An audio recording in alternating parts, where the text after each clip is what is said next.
Italy میں تارکین وطن کی کشتی ڈوبنے سے پاکستانیوں سمیت 59 سے زائد افراد جاں بحق۔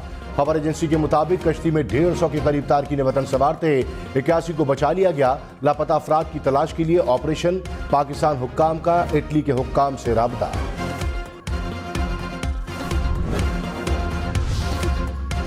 عمران خان کے کھلاڑی نے راجن پور کے ضمنی الیکشن میں میدان مار دیا۔ NA 193 میں PTI 35,000 سے زائد ووٹوں کی برتری سے کامیاب۔ تحریک انصاف کے محسن لغاری نے نون لیگ کے عمار لغاری کو ہرا دیا۔ پیپلز پارٹی کے اختر حسن گورچانی 30 نمبر پر رہے۔ PTI کے کارکنوں کا جیت پر جشن۔ سلیکٹڈ کو لانچ کیا گیا، مکمکا کا پروپیگنڈا چلا، اور اس کنسنسس کو توڑنے کے لیے تاکہ غیر جمہوری قوتوں کو زیادہ جگہ ملے، ان کو ایک پراکسی وزیر اعظم ملے۔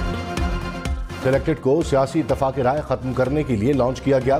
بلاول بھٹو عمران خان پر برس پڑے، کہا خان صاحب نے عدلیہ اور اسٹیبلشمنٹ کو تقسیم کر دیا۔ آدھی اسمبلی کام کر رہی ہے، آدھی غائب ہے۔ سلیکٹڈ کو کسی ڈاکٹرائن یا اسکرپٹ کے تحت لانچ کیا گیا۔ 3 سال میں جو ہوا پتہ نہیں کب تک اس کا نقصان بھگتیں گے۔ غیر جمہوری قوتوں کو زیادہ جگہ دی گئی۔ مکمکا کا پروپیگنڈا چلایا گیا۔ انہیں ایسا وزیر اعظم چاہیے تھا جسے عوام کے مسائل، پارلیمان اور جمہوریت میں دلچسپی نہ ہو۔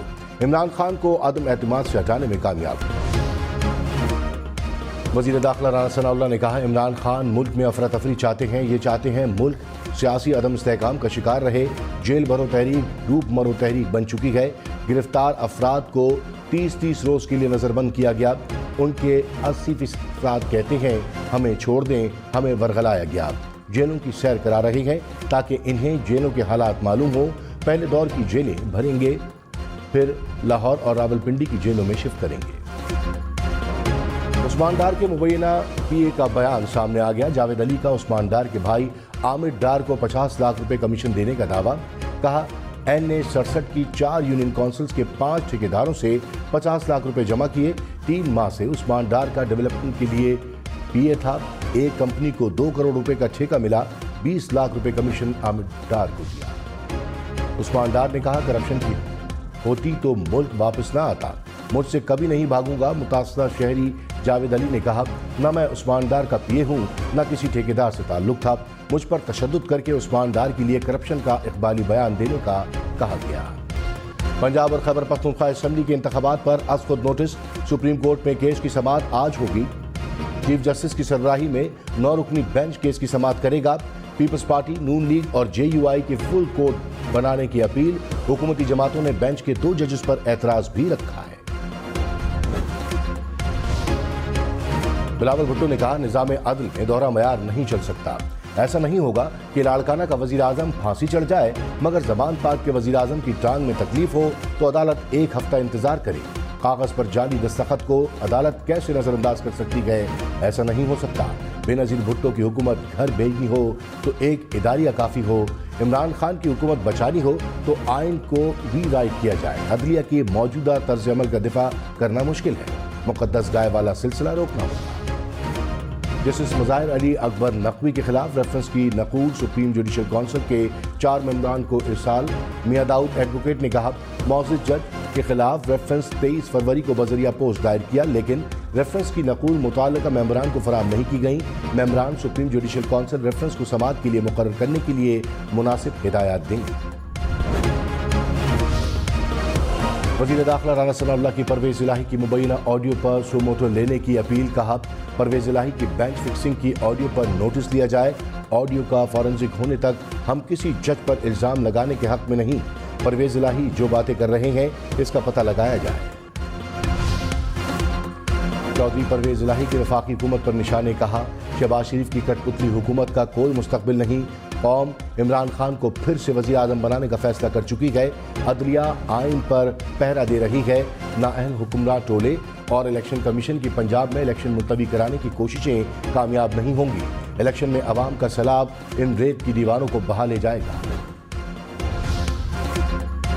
بلاول بھٹو کا نیب قانون میں ترمیم کے لیے قومی اسمبلی میں بل لانے کا اعلان۔ کہا عدلیہ پر نیب قانون لاگو کرنے کی ترمیم میں خود لاؤں گا۔ جج حاضر سروس ہو یا پھر ریٹائرڈ، نیب قانون لاگو ہونا چاہیے۔ پارلیمنٹ ہو یا عدلیہ، کرپشن پر ہر جگہ نیب قانون سیاستدانوں پر لاگو ہوتا ہے، اس لیے عدلیہ اتنی دلچسپی لے رہی ہے۔ پی ٹی آئی کی جیل بھرو تحریک گوجرانوالہ میں سابق وفاقی وزیر نذر گوندل سمیت پی ٹی آئی کارکنوں نے گرفتاری دے دی۔ گوجرانوالہ جیل کے سامنے تحریک انصاف کا احتجاج، پی ٹی آئی کارکن قیدیوں کی بینچ پر چڑھ گئے، حکومت کے خلاف نعرے، کارکنوں نے ہاتھوں میں زنجیریں بھی باندھ لی۔ دسکا میں بھی پی ٹی آئی کارکنوں کا احتجاج۔ وزیر اعلیٰ سندھ مراد علی شاہ نے کہا، توہین عدالت کے قانون اور عدالتوں سے ڈرایا جاتا ہے، بینچ کے اوپر اعتراض اٹھانا مکمل طور پر جائز ہے۔ ماضی میں الزام لگانے والوں پر کوئی ایکشن نہیں لیا گیا۔ آئین کا دفاع عوام یا وردی والے کا نہیں، ارکان اسمبلی اور عدلیہ کا کام ہے۔ 2010 کے بعد سیاستدانوں کو کمزور کرنے کا سلسلہ شروع کیا گیا۔ قومی اسمبلی تک طاقتور ہوگی جب ارکان طاقتور ہوں۔ سابق وزیر داخلہ شیخ رشید نے کہا، 90 روز میں انتخاب آئین اور قانون کی ریڈ لائن ہے، پی ڈی ایم فیصلہ کر لے انتخاب میں جانا ہے احتساب یا عذاب میں۔ دیکھنا ہوگا کہ ملک کو سول نافرمانی کی طرف کون اور کیوں لے کر جا رہا ہے۔ سپریم کورٹ کا فیصلہ ہی ملک بچا سکتا ہے، اب عدالتوں پر حملہ ہوا تو لگ پتہ جائے گا۔ معاون خصوصی عطا تارک نے کہا، عمران خان کا کھیل تماشا زیادہ دیر نہیں چلے گا۔ جعل سازی سے نوکری لینے والے کو ساتھ بٹھا کر پریس کانفرنس کی گئی۔ عثمان ڈار کے سیکرٹری کے بیان پر نوٹس لینا جانا چاہیے۔ عمران خان کے لیے الگ قانون ہے اور باقی عوام کے لیے الگ قانون۔ ہمیں تحفظات پر قانونی اور سیاسی راستہ اختیار کرنے کا حق حاصل ہے۔ کراچی میں مرغی کا گوشت 750 روپے فی کلو، بیف اور مٹن کی قیمتوں میں بھی اضافہ۔ لاہور میں آلو، پیاز، ٹماٹر کے ریٹ سن کر شہری پریشان۔ آلو 60، پیاز 180 اور ٹماٹر 60 روپے کلو سے بھی اوپر۔ اسلام آباد اور راولپنڈی میں دودھ 220 روپے فی کلو ہونے کا امکان۔ ڈیری فارمرز نے قیمتوں میں 35 روپے سے زائد کا اضافہ کر دیا۔ یکم مارچ سے دکانداروں کو دودھ 190 روپے کلو میں دینے کا اعلان۔